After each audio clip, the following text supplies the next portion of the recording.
Hello again, everyone. Edwin Learnard back once again. In this YouTube astrological segment, I'm going to be talking about what I believe, in my opinion, are the best astrological aspects. Now, first one I want to get into is part of fortune conjunct the ascendant. Well, this can obviously be a very fortuitous and prosperous and very beneficial placement.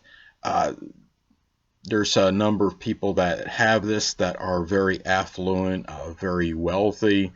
Now, mixed martial artist Conor McGregor has the conjunction in the money sign Taurus. And another person, renowned publishing tycoon Steve Forbes, has this as well. And what do you know? In the money sign of Taurus.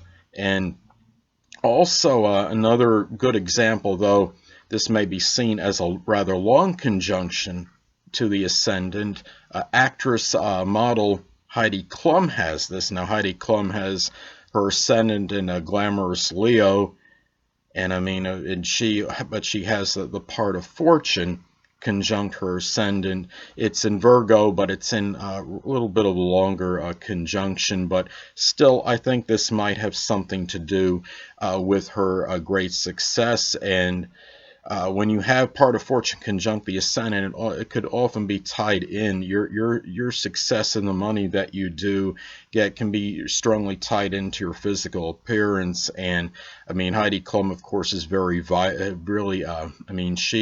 Leo ascendant, of course, is very charismatic. She just, has unbelievable, overwhelming presence. So, anyway, now another very great astrological aspect, I believe, is Jupiter conjunct the MC. Now, Michael Jordan has this. Now, this could be, when you look at a Jupiter conjunct the MC, it doesn't necessarily mean anyone's impervious to any kind of scandal, and as far as their career goes, or scandal tarnishing their reputation, but this could give pretty good protection as far as this goes. Now, it's also a very fortuitous place in general for the career, and this is something where you could have a lot of luck and fortune in matters connected with your career endeavors. Now, as I was saying before, NBA legend Michael Jordan has this aspect, and he's obviously, he went through in 1993. He had something where he was involved in some kind of, it was something with gambling, and he made some headlines connected with this. But even through that, his reputation really has not been tarnished, and he's seen by many as unequivocally still the best pro basketball player ever. So anyway, what helps Michael Jordan as well, what I want to get to, not only does he have Jupiter conjunct the MC, but he has it in its dignity in Pisces, and it's in the 9th house of accidental dignity. It's also part of a grand water trine, and I think a lot of this has helped him really attain the success that he has. It could be very lucky, very fortuitous placement for the career, for the reputation. Now, another great astrological aspect, is the Sun sextile and trine the ascendant. This could give a very good blending of the basic wants, which is the sun, and the outer projection of self, which is the ascendant, the side that is really strongly expressed. This combination can work very well together when you have the sun and sun either sextile or trine the ascendant. They could work very harmoniously.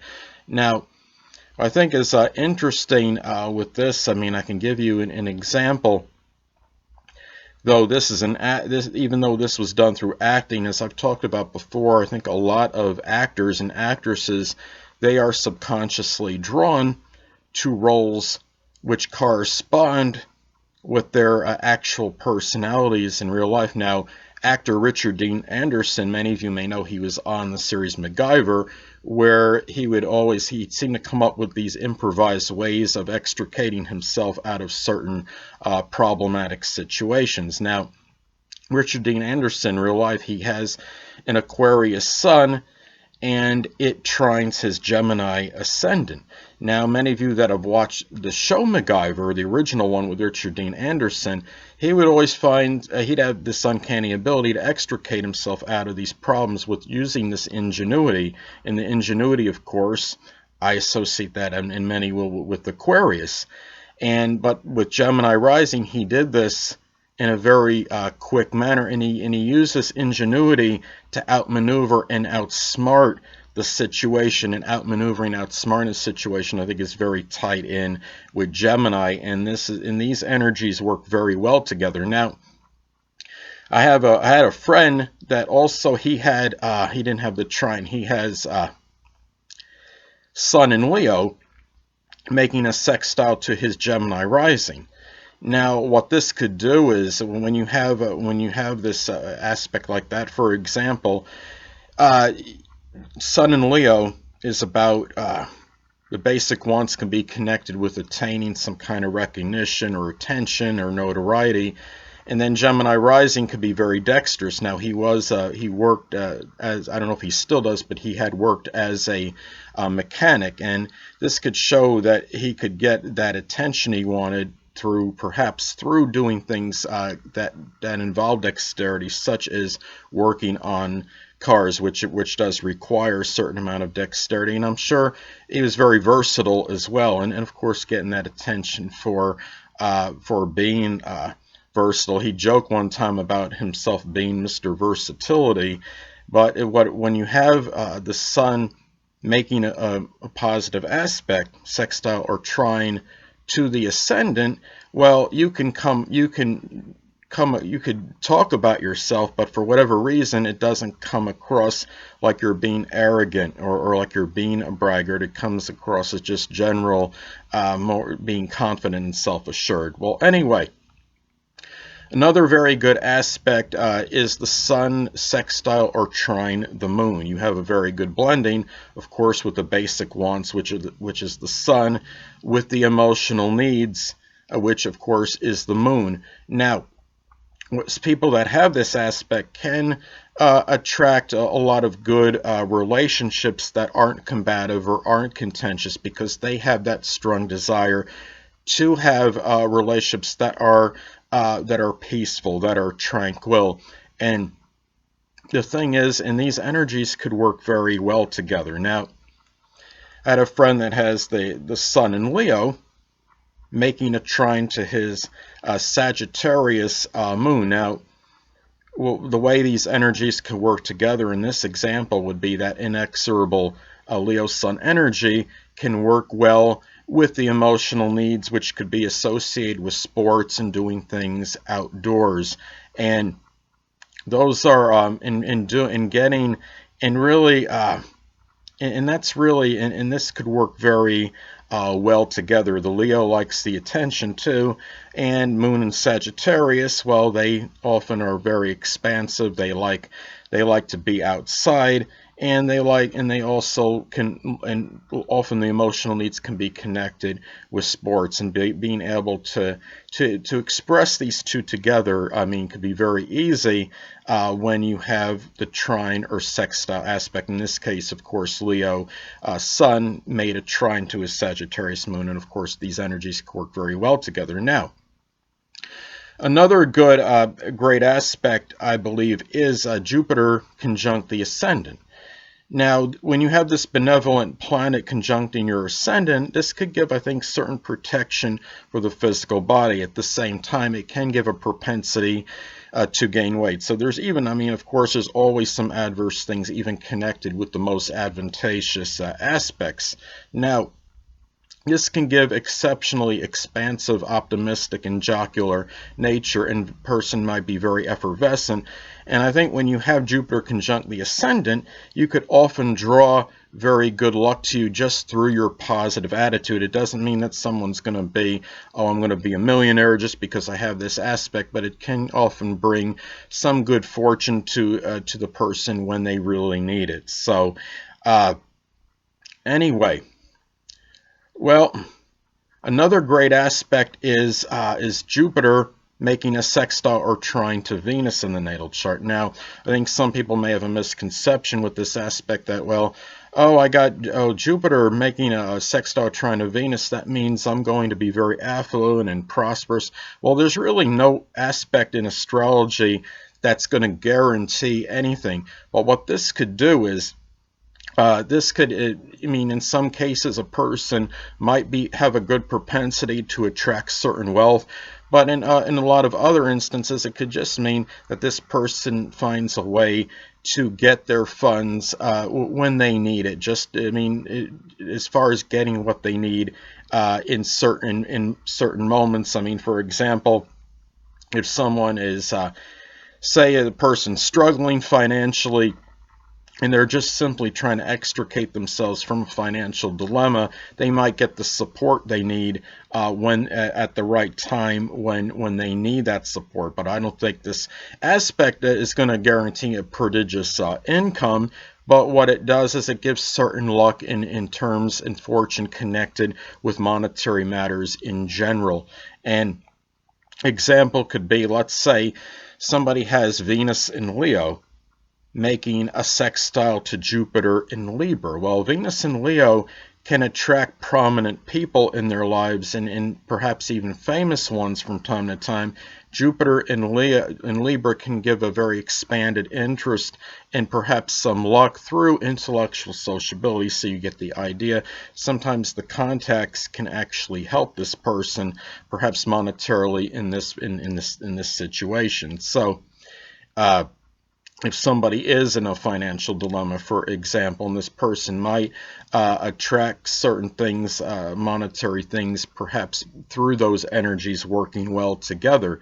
Now, another great aspect is the Moon Sextile or trine Venus. This could be a good blend of emotional needs and what gives one enjoyment. This could be auspicious for money, perhaps from the public, perhaps even from the mother in some cases, and from women in general, the women that may be prominent in this person's life. I mean, you take the moon in Cancer, for example, making a sextile to Venus and Taurus in someone's chart. Well, not only are both those planets are in their dignity, which is exceptional, which helps the matter, but these energies can work well together. In Moon and Cancer, of course, emotional needs could be connected with their family and with their home life, and Venus and Taurus, of course, can have that enjoyment of increasing their financial acumen and generating money, and might actually be good in doing so. So you get the idea. This could be a good placement, fortuitous for perhaps making money out of the home due to these energies blending very well together. Well, last but not least, I think a very good aspect is Regulus conjunct the ascendant, sun, or moon in a natal chart. Now, this position could give a very good stature in life in many instances, certain power and prominence, even some fame, notoriety, and exposure. This could be very advantageous and auspicious for attaining their aspirations. I mean, U.S. President Donald Trump, of course, as many of you may know, does have Regulus conjunct, fixed star Regulus conjunct his ascendant in his chart.